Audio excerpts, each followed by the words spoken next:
So, it's 2004, and the Patriots are up by 4 against the Panthers heading into halftime of Super Bowl 38. Jessica Simpson, she steps on the stage and announces the halftime show.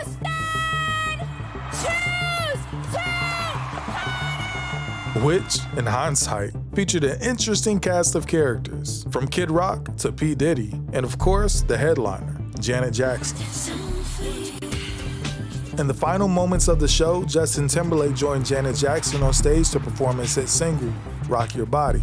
As the song approached its climactic final line, Justin Timberlake moves close to Janet Jackson to prepare for the final line. And then, this happens.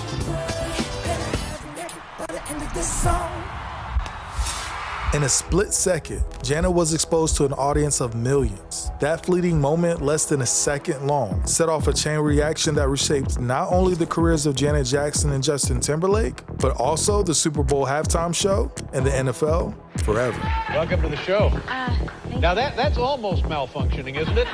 89 million viewers watch. Janet Jackson's R-rated Super Bowl stunt has now sparked a federal investigation. The exposure of Janet Jackson's breast. Janet Jackson. I am really sorry. She is taking the complete fall for this. First of all, I have to ask you, was it planned, Janet?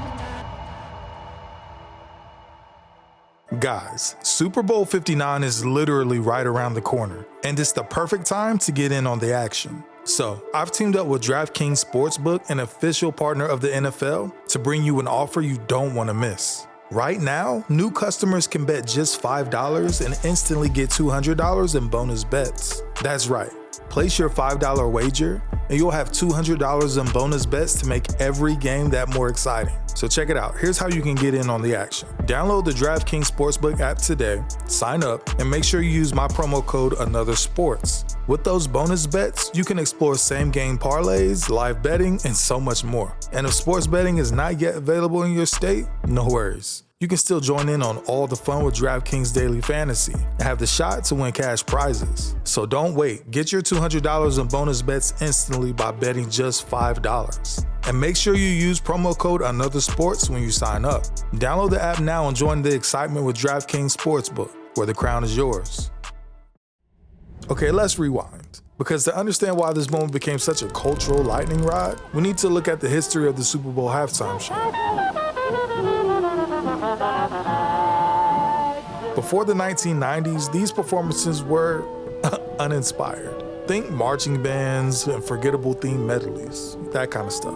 The halftime shows were not much at Super Bowls. What happened was that they got challenged in 1992 by In Living Color, and they said, during the halftime show, switch over from CBS to In Living Color and watch us on the halftime show. Yes. And then come back and you can tune back into the game. And at halftime, when the Dancing Snowflakes came out there, CBS lost 20 million people in like 30 seconds on their radio. That's where this comes in. Our Super Bowl countdown clock. It'll be coming on later in the show to let you know when to switch back to the second half. You won't miss any of the senseless brutality.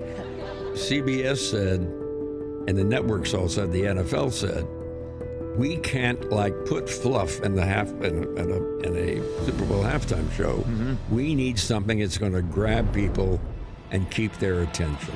Then came 1993.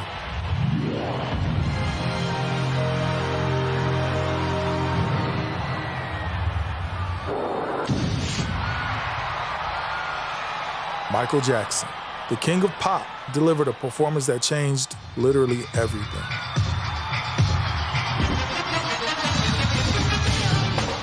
He moonwalked across the stage and turned what was essentially a bathroom break into a spectacle. For the first time, the halftime show was must-see TV. The halftime performance actually beat out the rating of the game, which had never happened before. It was an extraordinary success. But see, the NFL didn't immediately capitalize on this moment. The following years featured some pretty underwhelming acts. A country medley with Clint Black and Tanya Tucker, a Motown tribute with Boyz II Men and Queen Latifah, and nostalgia-driven performances from the acts of Patti LaBelle and Toni Braxton. The halftime show just wasn't consistently exciting until 2001. Thanks to the Viacom-CBS merger, MTV got involved. At the time, MTV was the epitome of edgy, youth-driven pop culture. Here to perform their record-awarding video, unbelievable 7 straight days. I mean, I might be showing my age here a little bit, but do you guys remember TRL, The Real World? Yeah, fun times. Anyway, MTV's reputation for pushing boundaries made it the perfect partner to revamp the Super Bowl halftime show. That year's halftime show was a game changer. Don't make the video, make the tour, make the halftime show.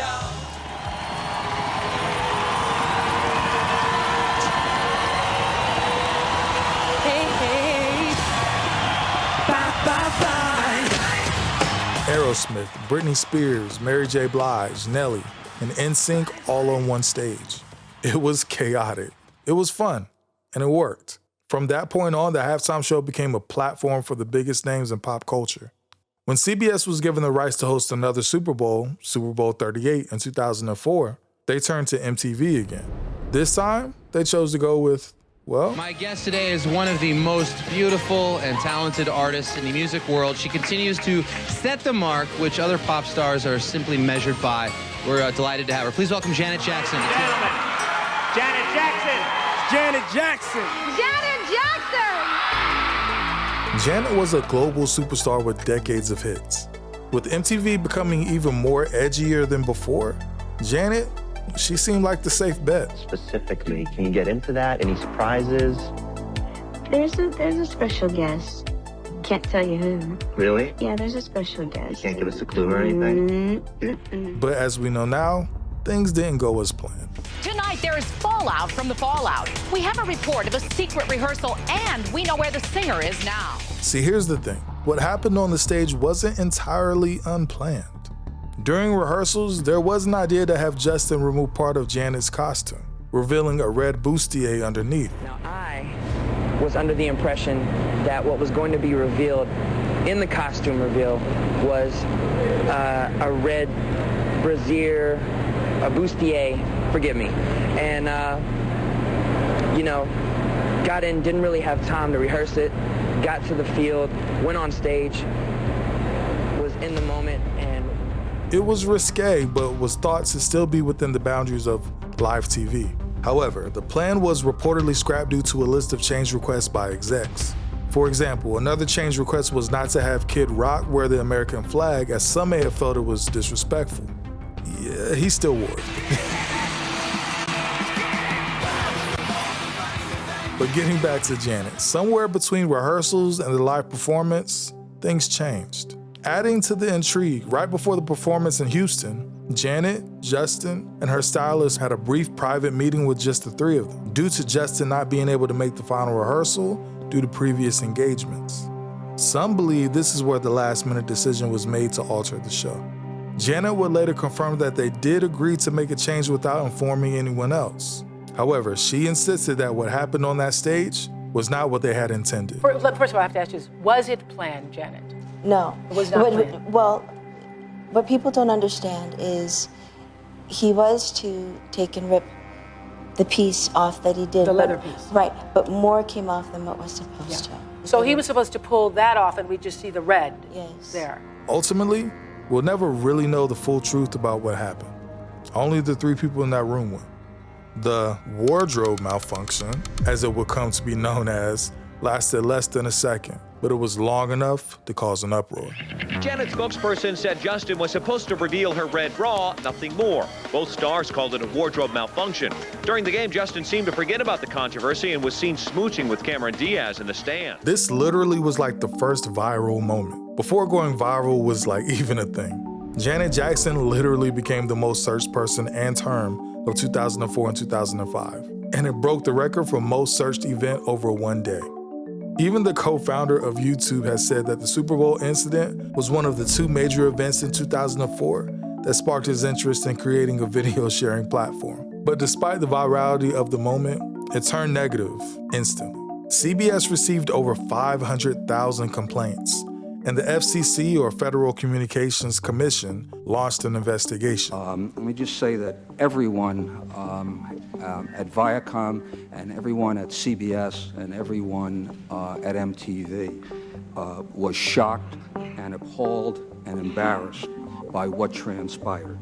CBS was ultimately slapped with a $550,000 fine, though it was eventually overturned in court. Congress even passed new legislation, informally known as the Janet Jackson bill, that increased fines of indecency violations. The issue is here that the airwaves that are used by radio and television that are broadcast are public airwaves. They are owned by the public. They are licensed from the public to radio stations, and they must be used for the common good. This is the Janet Jackson bill, for lack of a better terminology. The FCC's crackdown didn't just affect live television. It had a chilling effect on broadcasters across the board. One of the most notable examples of this was Howard Stern. Stern, known for his provocative and often explicit radio show, found himself squarely in the FCC's crosshairs. It's become increasingly difficult to do my show. The same show I did a year ago, the government will fine me for it. I have millions of dollars of fines against me. Following the Super Bowl incident, regulators intensified their scrutiny of indecent content. Clear Channel Communications, which aired Stern's show, faced a record of a $1.7 million fine and ultimately dropped him from their stations. Executives at Clear Channel Communications have made it crystal clear to radio personality Howard Stern that they will not tolerate raunchy content on the airwaves, pulling the Shock Jock show from 6 cities. This crackdown was one of the key factors that pushed Stern to leave terrestrial radio altogether and move towards satellite, a platform not subject to FCC regulations. It was a seismic shift in the broadcasting world, and it all traced back to that fateful halftime show.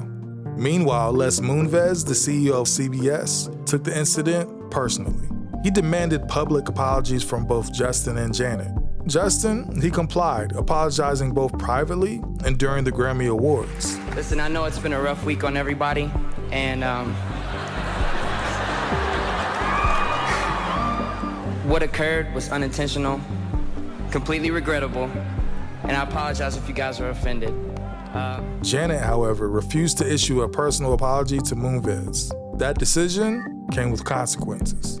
Is this fair that Justin Timberlake gets to perform the Grammys, Janet Jackson doesn't? Absolutely not. He's invited to perform. She will not even be in the building. She is not invited. Janet will be uninvited from the Grammys and was blacklisted from Viacom-owned networks and radio stations, a move that severely impacted her career. Like, back then there was no streaming, there was no Spotify, there was no YouTube. Radio was king. Without radio, your career, it was a tough time. Her albums received little promotion, and she became the scapegoat for the entire incident. Janet would eventually apologize, but later would say she regretted it because ultimately, it was a mistake in her eyes. Nothing intentional. My decision to change the Super Bowl performance was actually made after the final rehearsal. MTV, CBS, the NFL had no knowledge of this whatsoever, and unfortunately, the whole thing went wrong in the end. I am really sorry if I offended anyone. That was truly not my intention. Justin, on the other hand, emerged largely unscathed. His solo career thrived, and he was even invited back to perform at the Super Bowl halftime show in 2018.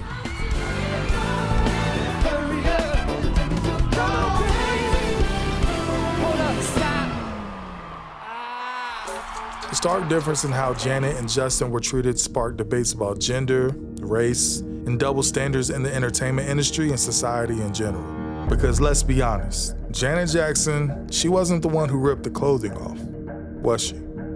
So, what was the NFL's reaction to all of this? As soon as I started looking at the halftime show, I felt like I was kicked in the stomach.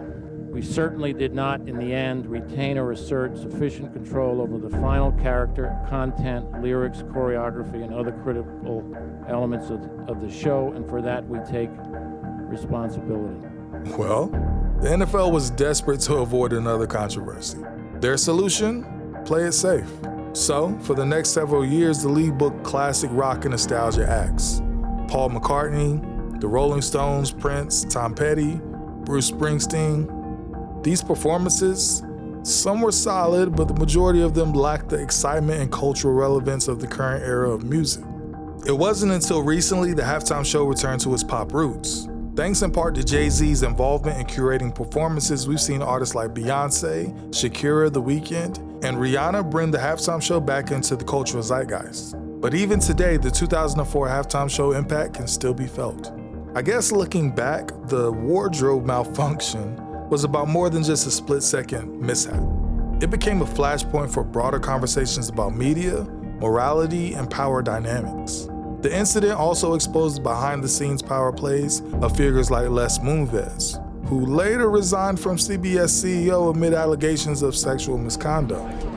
CBS Chairman and CEO Leslie Moonves, the top executive at America's most-watched television network, has resigned tonight, bowing to pressure brought on by a widening sexual harassment scandal.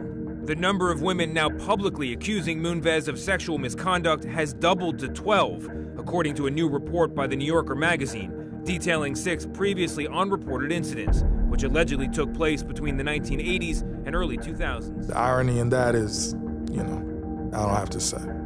The fallout from Super Bowl 38 reshaped not only the halftime show, but also the NFL's relationship with its audience. The league's cautious approach in the years following the incident reflected a heightened sensitivity to public opinion and corporate sponsorships. Yet, the evolution of the halftime show from nostalgia acts to bold contemporary performances proves the enduring power of live entertainment. Janet Jackson's career may have been unfairly derailed, but her influence remains undeniable. And while Super Bowl 38 serves as a cautionary tale, it also underscores the transformative potential of pop culture moments, for better or for worse.